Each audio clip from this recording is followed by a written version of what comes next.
Okay, so you've just done a really short annotation, I hope, at least, of Act 1, Scene 1 and Act 1, Scene 2 of Macbeth.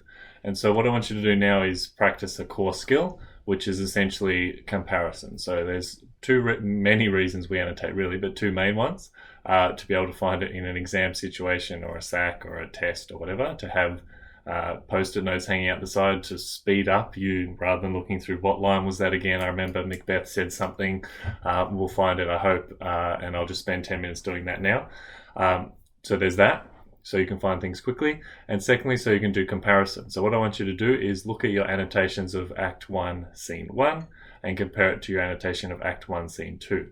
So the things that you're looking for are, obviously, Act 1, Scene 2 is the men in the world at that time, and Act 1, Scene 1 is the women in that world, obviously the abnormal witches, as it were.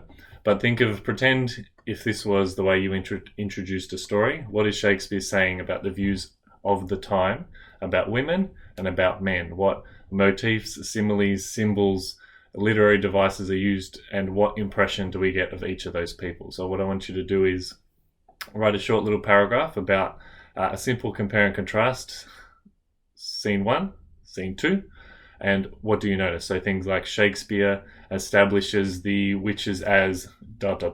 using the technique of ...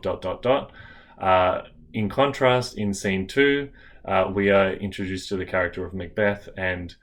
and the techniques he used to support this are ... And then finally bring it to some sort of a conclusion. This suggests that Shakespeare is representing the time period as one where something like that. So that's what I want you to be doing, just to give an idea of how and why these annotations are so powerful, and how we can use those to jump into something a lot more complicated, which is comparison and analysis.